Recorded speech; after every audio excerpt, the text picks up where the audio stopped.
In 1983, a team of the world's most brilliant scientists working for one of the wealthiest museums on the planet basically spent 14 months and millions of dollars to prove a single fact. Right. They were trying to authenticate that statue. Exactly. They used high-resolution stereo microscopes, they took core samples, they used mass spectrometry, everything you can think of, just to verify that this towering 7-foot-tall marble statue from ancient Greece was completely authentic. And they didn't just stop there. They brought in geologists. They literally traced the marble to an ancient quarry. Yeah, and after over a year of the most rigorous, data-driven analysis humanly possible, they finally declared it a masterpiece and bought it for $10 million. But then, a few months later, an art historian walked into the studio, took one single glance at it, like a literal 2-second look, and felt this sudden physical wave of repulsion. Just a completely visceral reaction. Right. Without a single microscope, without looking at a single spreadsheet of data, that historian knew instantly that the statue was a complete fake. And, the terrifying but also fascinating part of that story isn't just that the historian was right. It's that the historian couldn't immediately explain how they knew. Yeah, that's the wild part to me. Exactly. The conscious mind had no idea what was going on, but the unconscious mind had already solved a $10 million mystery in the blink of an eye. So, welcome to the deep dive. If you are listening to this right now, you have probably been told your entire life that the absolute best way to make a decision is to, gather all the evidence, weigh the pros and cons on a legal pad, and sleep on it. Right, because we are taught that deliberation is the gold standard of intelligence. Exactly. But today, we're asking a question that defies everything you learned in school. Why is your split-second intuition sometimes mathematically smarter than a year's worth of careful research? It's such a great question. We are pulling from an incredible stack of sources today, centered around Malcolm Gladwell's blockbuster book, Blink, The Power of Thinking Without Thinking. We've got the original book, cognitive psychology papers, critical reviews, and even massive case studies on military war games. Yeah, we are basically looking at a fundamental shift in how we understand human intelligence here. Because Gladwell didn't invent the concept of intuition, but he synthesized decades of research to show us the invisible gears turning in our heads. Which is exactly what we're going to unpack. Right. Our mission for this deep dive is to explore the mechanics of what he calls rapid cognition. We want to understand the physical and psychological processes that allow your brain to make these massive lightning-fast calculations. But, and this is a big but, we also have to look at the dark side, because if you blindly trust your gut, you might be falling victim to some of the most catastrophic cognitive errors a human being can make. Oh, absolutely. It's not a foolproof system. Not at all. So, to understand how we can make brilliant decisions so quickly, we first have to look at how the brain processes information below the surface of our awareness. We kind of need to go into the basement, so to speak. Let's go to the basement. And the sources point to this absolute classic in cognitive psychology, the Iowa gambling task. Can you walk us through what actually happened in that room? Because honestly, the timeline of this experiment changes everything about how I view my own brain. Oh, the timeline is the entire key to the phenomenon. So imagine you are the subject in this study. You are sitting at a table in this stark, quiet laboratory room, and in front of you are 4 decks of cards. Just a normal deck of playing cards. Basically, yeah. 2 are red, 2 are blue. The researchers hand you a bankroll of play money and give you one really simple instruction. Just turn over cards from any of the decks, one at a time, to maximize your winnings. Sounds simple enough. It's basically just a casino game. On the surface, yeah. But the game is secretly rigged. The invisible catch is in the mathematical distribution of the cards. The blue decks give you a steady, modest payout. You win $50, maybe you lose 10. It's a slow, safe climb. Okay, so the blue is the safe bet. Right. But the red decks are a total minefield. They offer these massive, tantalizing rewards, maybe $100 at once, but hidden inside those red decks are catastrophic penalties. If you keep drawing from the red decks, you will inevitably, mathematically go bankrupt. So the researchers are sitting there, probably behind a two-way mirror, essentially waiting to see how long it takes you, the player, to figure out that the red decks are poison. Precisely. And they track the cognitive progression of the players very, very carefully. It takes the average person about 50 cards before they start to develop what we would call a hunch. 50 cards, okay. Yeah, at card 50, if you ask the player why they're reaching for the blue decks more often, they might say, I don't know, I just feel like it. They can't articulate the math yet. But they sense something is off. Right. But it takes them about 80 cards to actually figure out the game consciously and articulate the strategy. 80 cards to finally verbalize, oh, the red decks are dangerous because the penalties are mathematically too high. I mean, that makes total sense to my conscious brain. You gather data, you formulate a hypothesis, you test it, and by card 80, you have your conclusion. It's basically the scientific method in action. It is. But that's not the whole experiment, is it? Not even close. Because the researchers weren't just observing the players' choices, they were actively monitoring their physiological state. They had hooked the players up to these machines that measure the activity of the sweat glands on the palms of their hands. Like a lie detector test. It's very similar to how a polygraph works, yeah. It measures skin conductance, which spikes when the autonomic nervous system registers stress. So they are looking for that tiny microscopic layer of sweat that forms when you get nervous. Yes. And the machines showed that the players started generating a stress response, like their palms started sweating, when they reached for the dangerous red decks after only 10 cards. Wait, 10 cards? Just 10 cards. That is 40 cards before they had a conscious hunch, and 70 cards before their conscious mind could formulate an actual explanation. That is wild. And furthermore, right around the 10th card, their behavior actually started to shift. Their hand would hover over the red deck, the palms would sweat, they would suddenly correct course and draw from the blue deck instead. If you are listening to this, really let that sink in. Your body figures out the mathematical probability of a rigged game 70 steps before your conscious brain does. The implications are just staggering. The conscious mind is slow, it's deliberate, and it's hungry for data. But there is a secondary system running in the background. Psychologists call this the adaptive unconscious. Okay, let's clarify that term, because if I hear unconscious, my mind immediately goes straight to Sigmund Freud. I picture a Victorian psychoanalyst with a cigar telling me that, my dream about a train means I have repressed childhood trauma. Yeah, we have to completely divorce this conversation from Freud. Freud's version of the unconscious was this dark, murky basement filled with repressed desires, disturbing memories, and irrational impulses. Right. Like a psychological haunted house. Exactly. It was a haunted house. But the modern cognitive definition, the adaptive unconscious we were talking about today, is fundamentally different. It is not a haunted house. It is a brilliantly designed, evolutionary supercomputer. It's kind of like an autopilot. Think about a modern commercial jetliner. The conscious mind is the human pilot sitting in the cockpit. That's a great analogy. The pilot is looking at the dials, talking to air traffic control, maybe making an announcement over the intercom about the weather in Chicago. But the unconscious mind is the computerized autopilot. Doing all the heavy lifting. Right. If the human pilot had to manually adjust every single flap on the wing for every microscopic change in wind speed or barometric pressure, the pilot would be completely overwhelmed and the plane would crash. The autopilot handles millions of data points every second, quietly making adjustments in the background to keep the plane in the air. That autopilot analogy perfectly captures the necessity of the adaptive unconscious. Because we are constantly bombarded by an unimaginable amount of sensory data. So much data. The temperature of the room, the trajectory of a car next to us on the highway, a subtle change in a friend's vocal tone, the ambient noise of a crowded restaurant. If we had to consciously process every single piece of that information, we would just be paralyzed by information overload. We literally wouldn't be able to function. Exactly. The adaptive unconscious is an evolutionary triage system. It constantly sorts the mail, throws out the junk, and only forwards the urgent life or death bills to the conscious mind. And the specific mechanism this supercomputer uses is what Gladwell calls thin slicing. This seems to be the core concept of the entire deep dive. Yeah, thin slicing is the ability of our unconscious to find patterns in situations and behavior based on extremely narrow slices of experience. It filters out the overwhelming noise and isolates the very few factors that actually matter. Which brings us right back to that $10 million Greek statue, the Getty Kouros. I want to look at exactly how thin slicing defeated 14 months of rigorous scientific analysis. It's such a perfect example of this. Because the museum didn't just guess that the statue was real. They brought in a geologist from the University of California. They took a core sample from the knee of the statue to analyze its interior.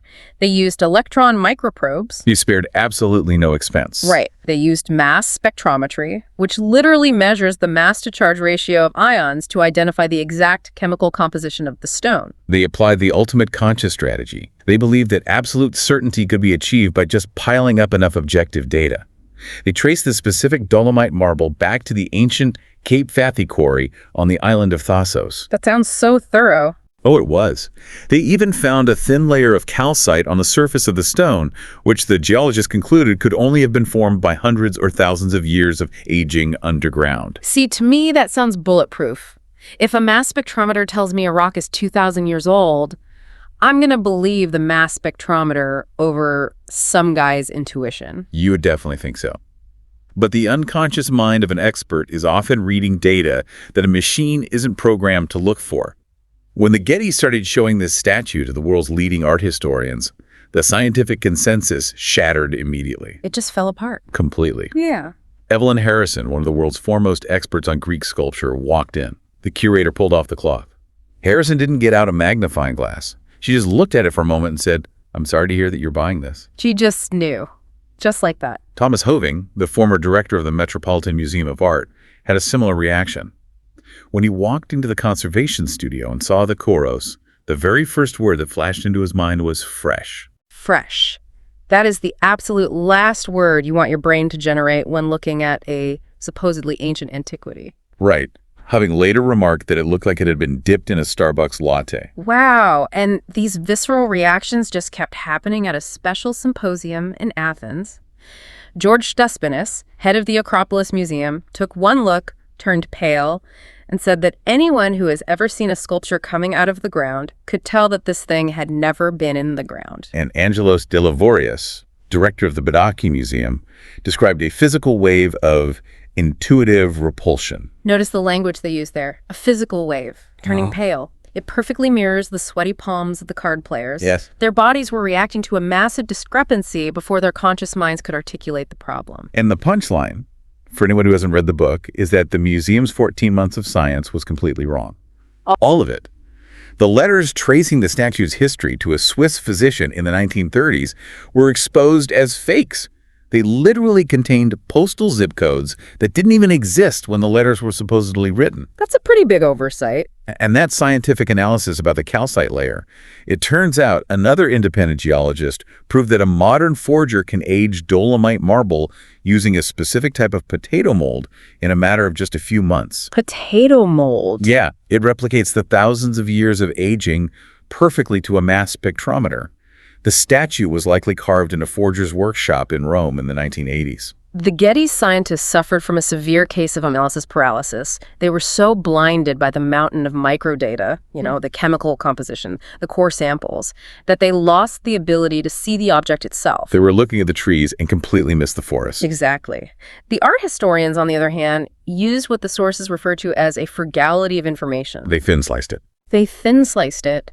Their adaptive unconscious instantly scanned the statue, bypassed all the irrelevant variables, and zeroed in on the few things that mattered. Maybe it was the style of the fingernails, which didn't quite match the 6th century aesthetic.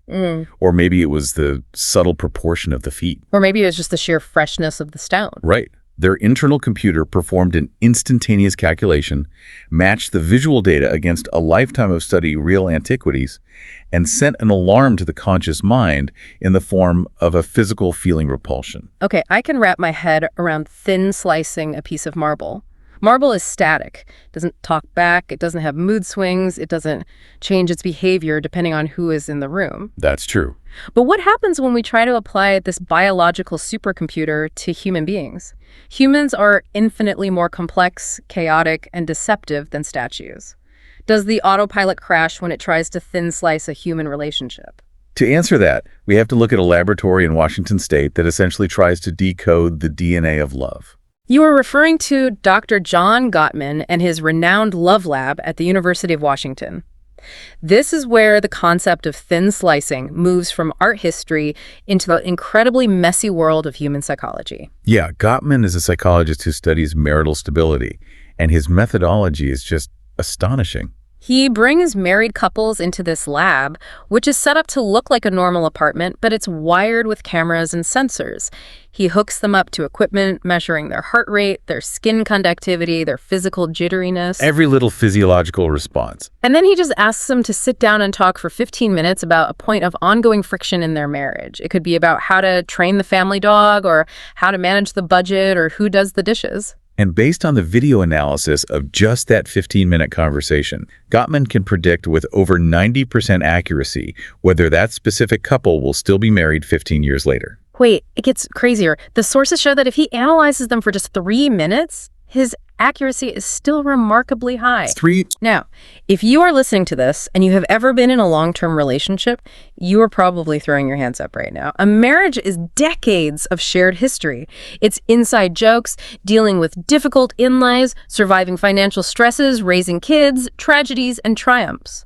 It's incredibly complex. So how is it even remotely possible to thin slice a 20-year commitment based on a 3-minute argument about the dishwasher? It feels deeply counterintuitive, doesn't it? Because we want to believe that our relationships are too complex to be reduced to a formula. The instinctive reaction is to demand the entire messy context of their lives. Right, you want the whole story. But Gottman's research reveals a profound truth about human interaction. You don't need the whole story. Gottman discovered that every marriage has a distinctive underlying pattern. It's a behavioral signature that surfaces in virtually any meaningful interaction. So how does he actually do it? Because if I watched that same 15-minute video, I would literally just see a couple bickering. If an untrained observer watched the tape, they would be completely overwhelmed by the interpersonal noise. They would try to track every smile, every change in pitch, every grievance aired, and they would just get lost in the content of the argument. Yeah, I'd be focusing on who was right about the dog. Exactly. But Gottman ignores the content.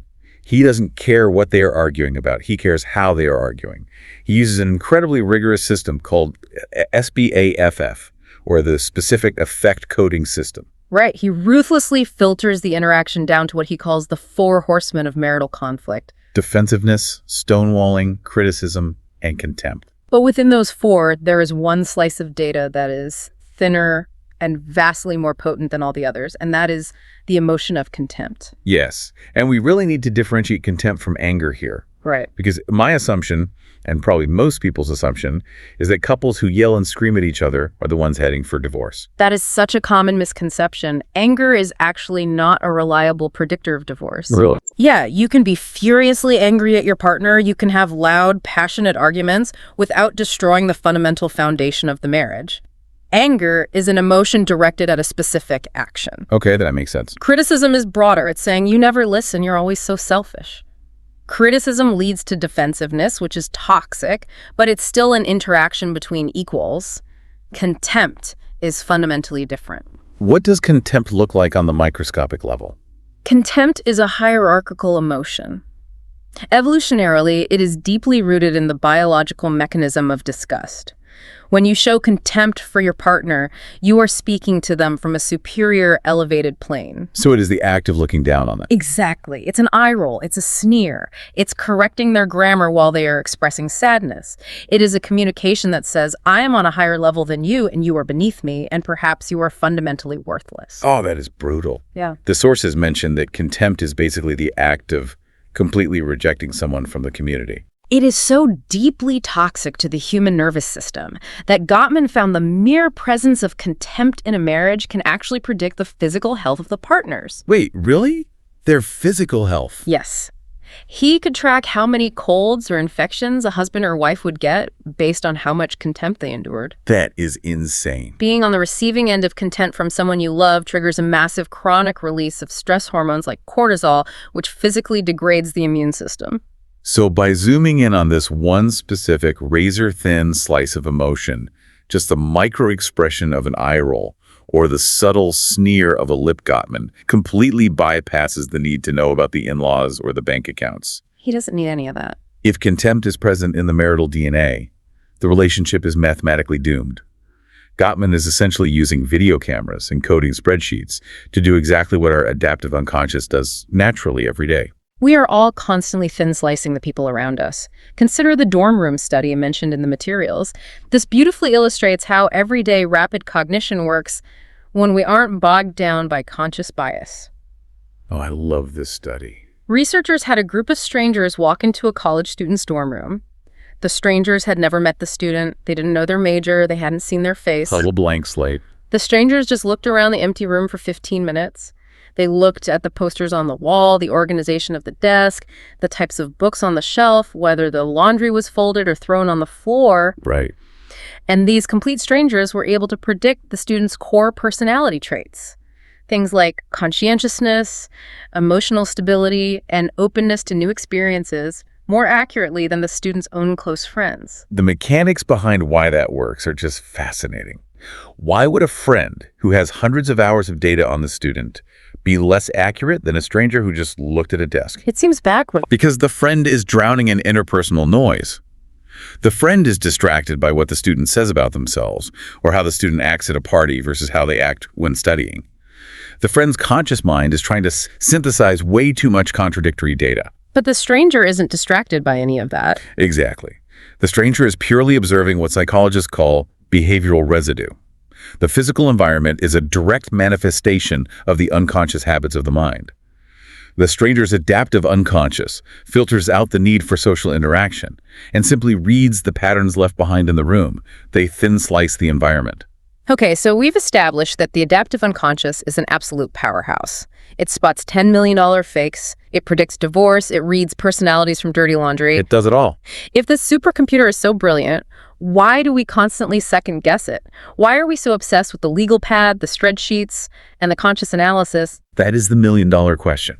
And it's because of the architecture of the brain and where this rapid processing actually takes place. We run into a massive, frustrating psychological barrier that the sources call the locked door. The locked door. To understand why this is so maddening, we have to look at the story of Vic Braden. Right, the tennis coach. Yeah, Vic Braden was one of the most legendary tennis coaches in the world.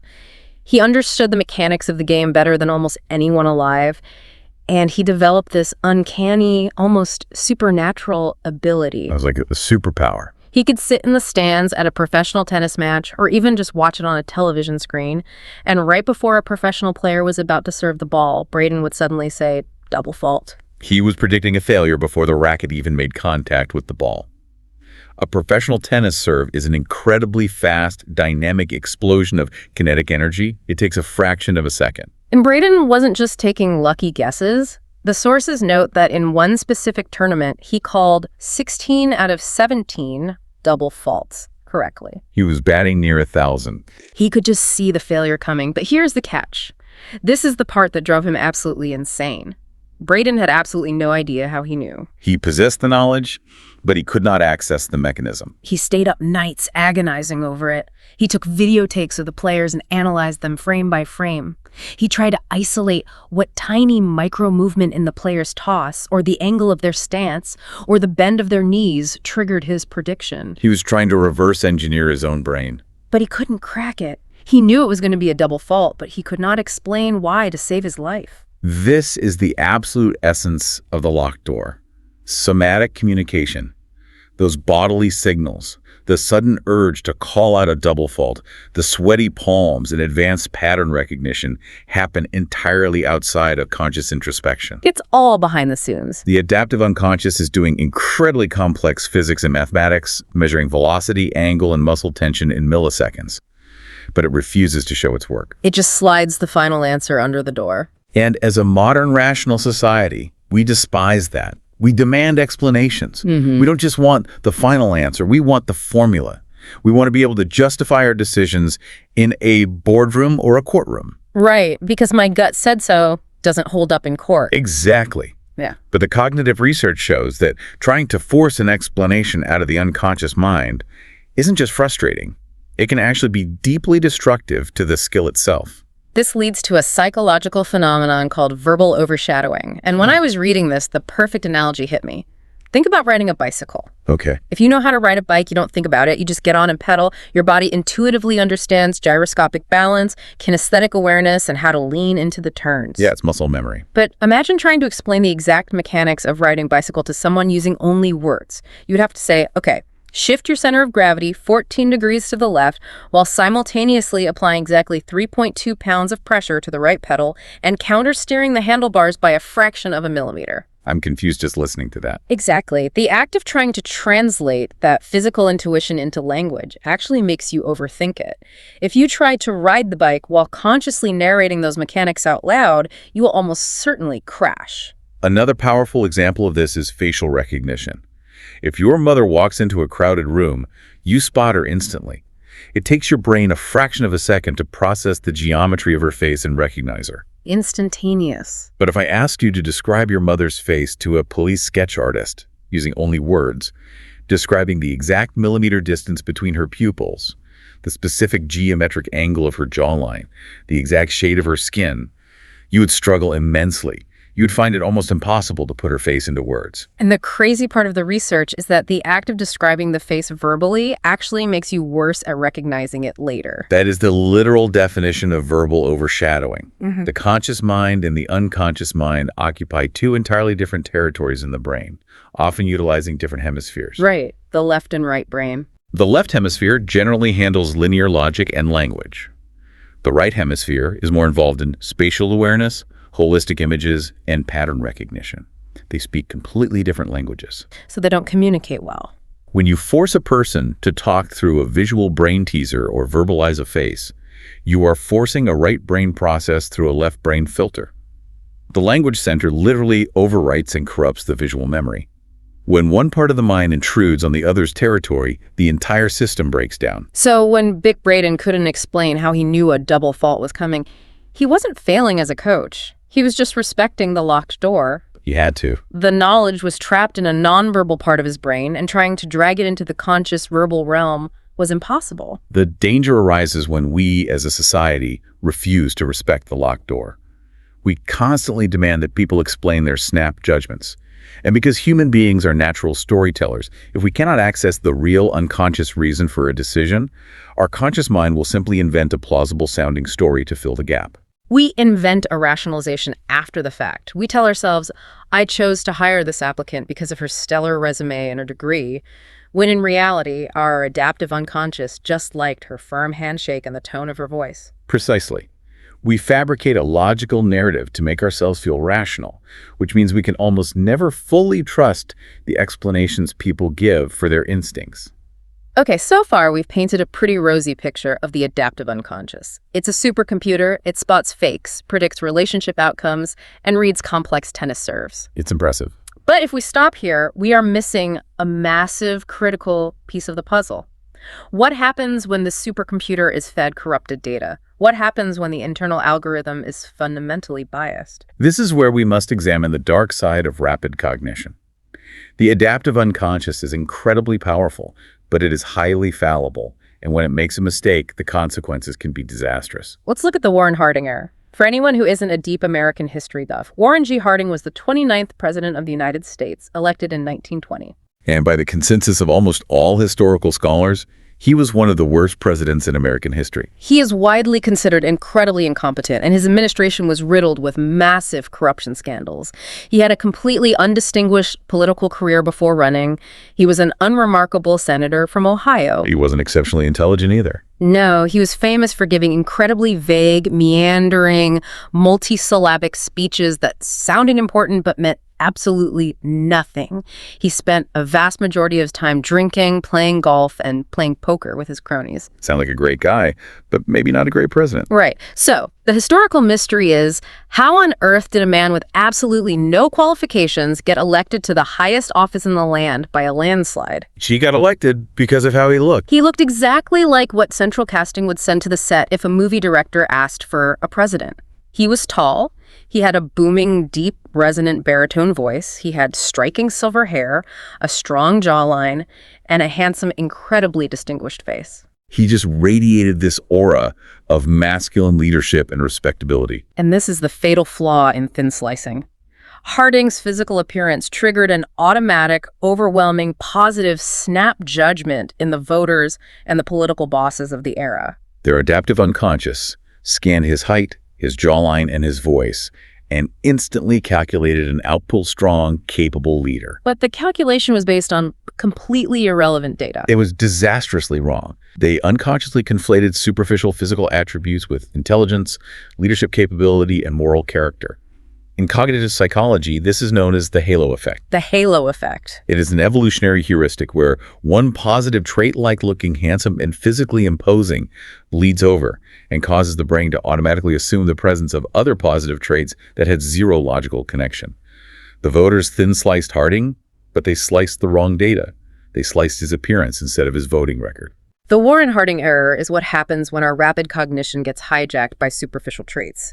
And this connects directly to a broader, far more dangerous issue in the source material implicit bias. Yes, this is crucial. The sources dive heavily into the implicit association test, or the IAT. This is where the cognitive science gets incredibly uncomfortable.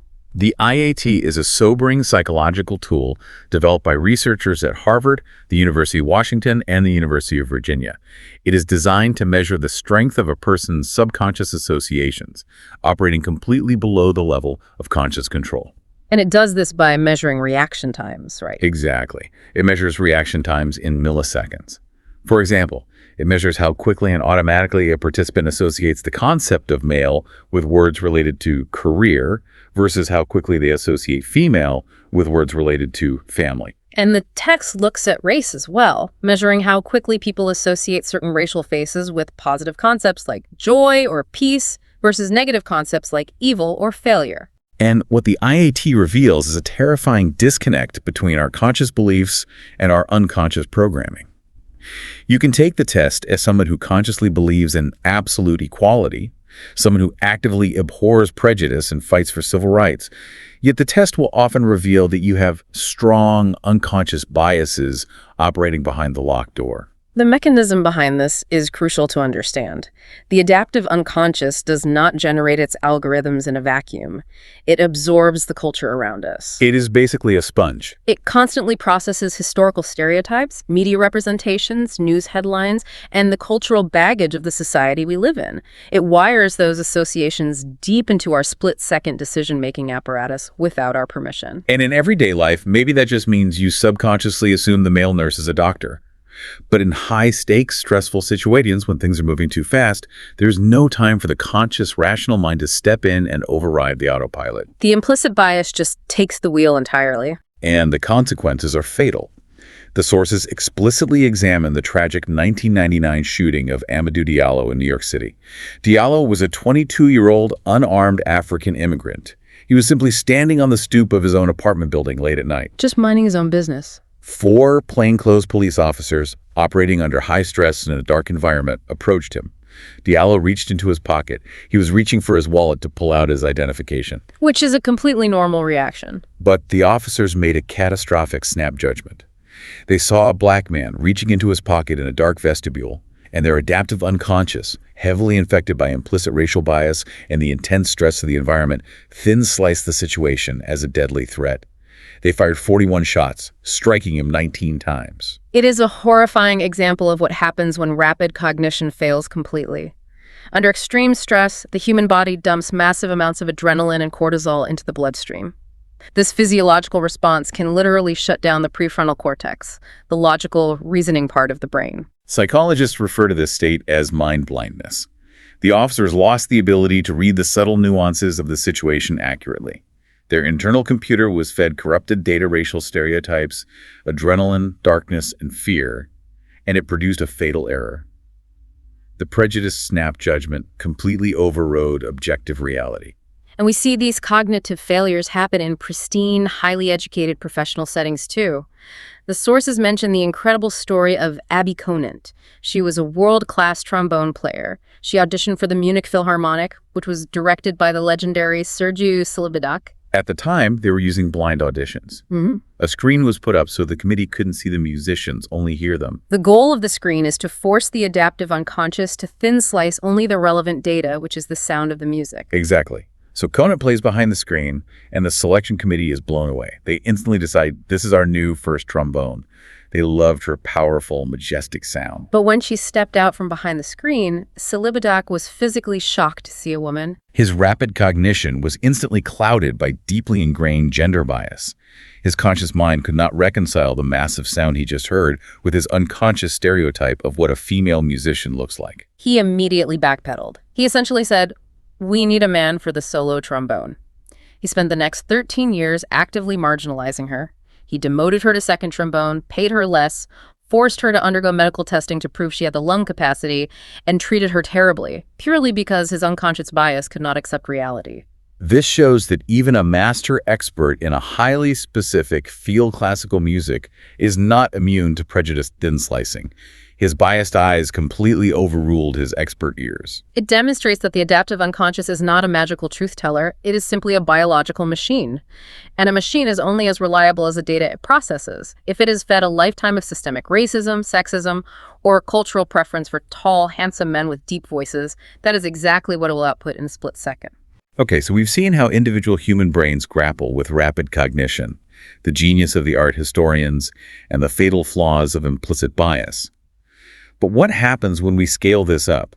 What do you mean? What happens when entire massive systems, whole organizations, try to pit conscious analysis against rapid cognition on a grand scale? Oh, this leads us to one of the most vivid and dramatic case studies in the entire stack of sources, the Millennium Challenge 2002. This moves our discussion from individual psychology to the realm of grand strategy and organizational behavior. Let's set the stage for this. The year is 2000. The Pentagon decides to initiate a massive military war game. Yeah. But this isn't just a tabletop exercise. This is Millennium Challenge 02. Right. It took 2.5 years just to plan. It cost a staggering $250 million. $250 million to play simulation. It was the largest and most expensive military simulation in American history at the time. Now, I want to be clear for anyone listening. We aren't diving into the geopolitics of the Middle East here, and we aren't critiquing U.S. foreign policy. What makes this war game essential for our deep dive is that it serves as the ultimate real-world laboratory test of two competing human brains, the data-driven analyst versus the instinctual tactician. Right. The setup is a clash of cognitive styles. Yeah. We have a highly resourced U.S. blue team pitted against a rogue Middle Eastern red team. The blue team has all the toys. They have 350 highly trained personnel. They have cutting-edge technology, total information awareness, satellite feeds, and a highly formalized decision-making strategy called Operation Net Assessment. Let's dissect Operation Net Assessment because it represents the absolute pinnacle of conscious, logical, spreadsheet-level decision-making. The blue team's approach was to break down every single military and political decision into an exhaustive matrix of economic, social, and military data points. It was hyper-rational. It was the equivalent of the Getty Museum taking 14 months to analyze the statue, but applied to the chaos of warfare. They genuinely believed that with enough data points, enough sensors, and enough computing power, they could entirely eliminate the fog of war. It is the ultimate legal pad. If X happens, we calculate Y and execute Z. But then we have the red team, and the Pentagon brings in retired Marine Corps Lieutenant General Paul Van Riper to command the red team. Van Riper is the perfect foil for Operation Net Assessment. He is a combat veteran of the Vietnam War. He is a disciple of military theorist Karl von Clausewitz, who wrote about the inherent friction of war. Van Riper fundamentally believes that war is inherently unpredictable, chaotic, and fluid. He argues that conventional, cautious, data-heavy decision-making is simply too slow for the violent realities of modern combat. He relies on rapid cognition. He believes in thin-slicing the battlefield. He's the guy who thinks the intuitive autopilot is vastly smarter than the guy reading the digital manual. Exactly. Van Riper actively designed a command structure for the red team that empowered his subordinates to make split-second decisions on the ground without waiting for analytical approval from the top brass. He didn't want them waiting for a spreadsheet. He actively created the conditions for successful, spontaneous, rapid cognition. So the multi-million-dollar game begins. The blue team is instantly crunching massive amounts of data, running their net assessment, trying to predict and control every variable on the board. And what does Van Riper do? He refuses to play by their high-tech rules. When the blue team knocks out his microwave communications, Van Riper doesn't try to out-hack them. He reverts to ancient systems. He uses motorcycle messengers to deliver orders, completely bypassing their billion-dollar electronic surveillance network. Which is brilliant. He uses light signals from the minarets of mosques to coordinate aircraft. And then, before the blue team computers can even process what is happening, he launches a massive, chaotic, preemptive strike using a swarm of small boats and cruise missiles. He used unstructured, intuitive, highly agile tactics that the blue team's rigid analytical computers simply couldn't predict or process in time. And the result is a virtual bloodbath. Van Riper absolutely decimates them. In the opening days of the conflict, he sinks 16 American ships. including an aircraft carrier. In a real war, it would have been a catastrophic loss of life and a total humiliating defeat for the blue team. The $250 million data-driven, perfectly rational system was completely paralyzed and destroyed by a commander relying on rapid cognition and thin slicing. It was a shocking, visceral failure for the Pentagon's conscious analysis model. It proved definitively that in chaotic, fluid environments, having too much data can actually be a fatal liability. But the fallout from the exercise is perhaps even more telling about human psychology. How did the military establishment react to this massive defeat of their logic system? They literally hit the reset button. They couldn't handle the cognitive dissonance. They were so horrified that their expensive systems failed that they ordered the 16 sunken ships to be magically refloated in the simulation. That is just wild. They then essentially scripted the rest of the game, restricting Van Riper's movements and forcing him to follow a timeline that ensured a victorious outcome for the blue team. Which obviously defeats the entire purpose of conducting an experiment. You don't learn anything if you rig the results to match your hypothesis. Completely. Van Riper was so disgusted by the scripting that he stepped down from his command in protest.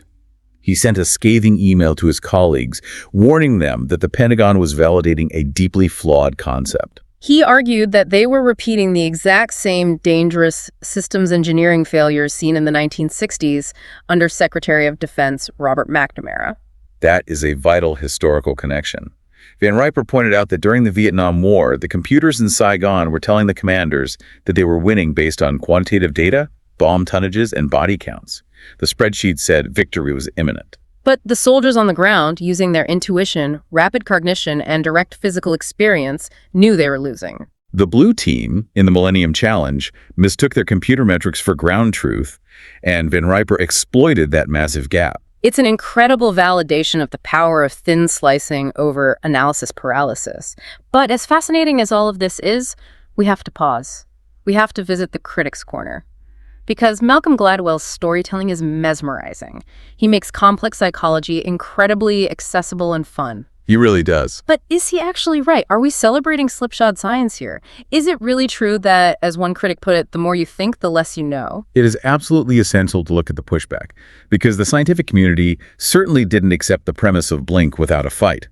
The central critique from academics is that Gladwell oversimplifies highly complex, nuanced cognitive processes just to fit a compelling, highly readable narrative. Right. We have Judge Richard Posner, a prominent legal scholar who wrote a scathing review. He argued that Gladwell relies almost entirely on flimsy, cherry-picked anecdotes and actually fails to follow his own advice on thin slicing. Posner basically says Gladwell highlights the stories where intuition works, like the Corot statue, and highlights where it fails, like Amadou Diallo, but provides no rigorously empirical statistical framework for knowing when to trust it and when not to.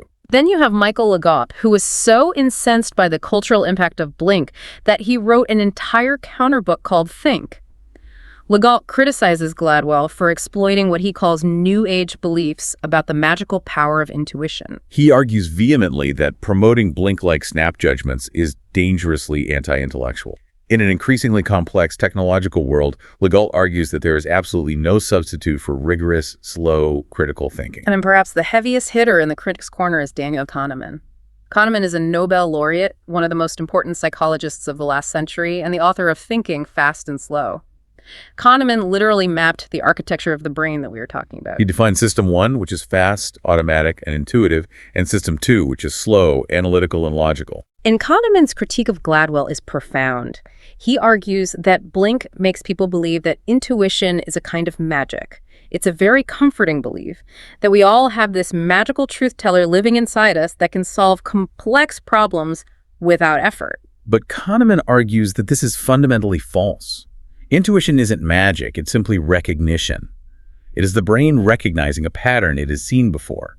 And because it relies on past patterns, it is highly prone to statistical errors, cognitive biases, and massive blind spots. And we also have Lois Eisenman, who takes issue with Gladwell's specific definition of the mechanics.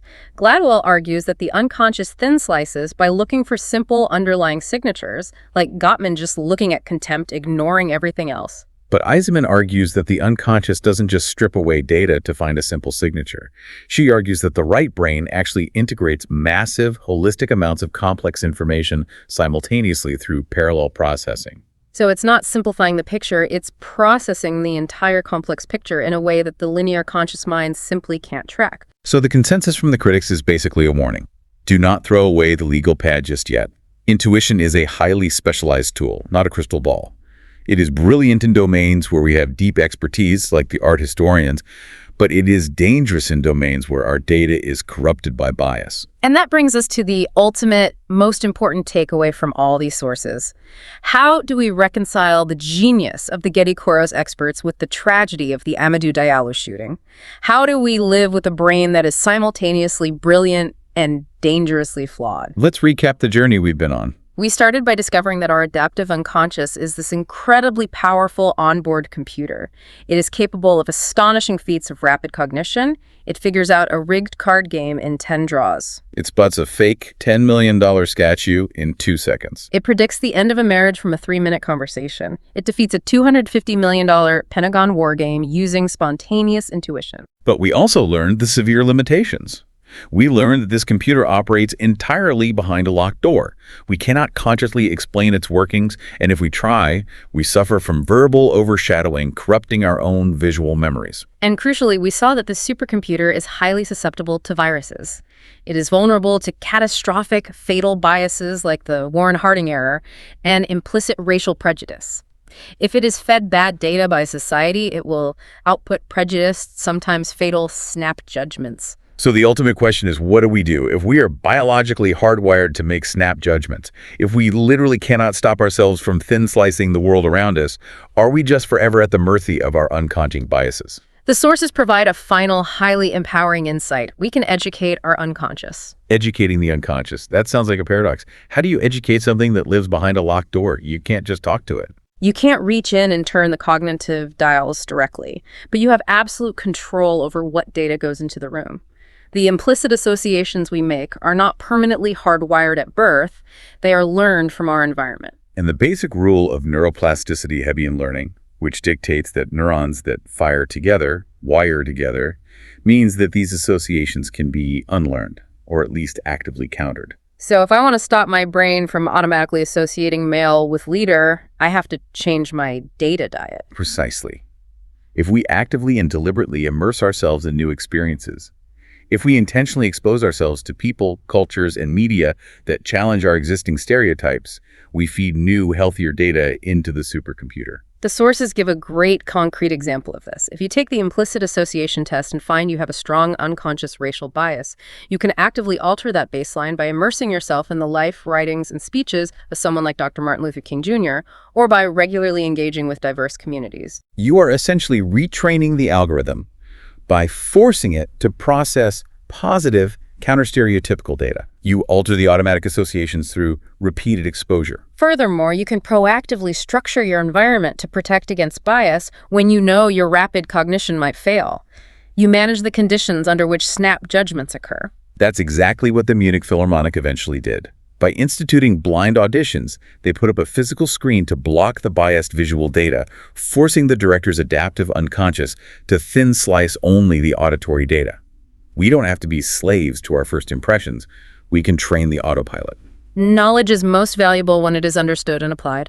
By understanding the neurological and psychological mechanics of how we think without thinking, we can finally take responsibility for those split-second decisions. I love that. And it leaves me with one final provocative thought for you to mull over as we end this deep dive. If your adaptive unconscious is a locked room that makes thousands of split-second decisions for you every single day, who is furnishing that room? That is a scary thought. Think about it. Think about the media you consume. Think about the algorithms that dictate your social media feeds. Think about the jokes you tolerate at work, the news channels you leave on in the background, the culture you passively absorb every single day. All of that is constantly, quietly sliding data under the locked door. If your snap judgments are based entirely on the data fed into that room, are your fastest, most instinctual decisions truly your own? Or are they just reflections of the environment you've passively allowed to program you? It's an unsettling question, but a deeply necessary one if we want to be truly independent thinkers in a noisy world. It really is. So the next time you feel that absolute certainty, that split-second intuition where you just know you were right without needing to write it all down, take a breath. Ask yourself, who wrote the rules my autopilot is following? Because sometimes the fastest way to the truth isn't found on a yellow legal pad, but in understanding the silent machinery of our own minds. Until next time, keep diving deep.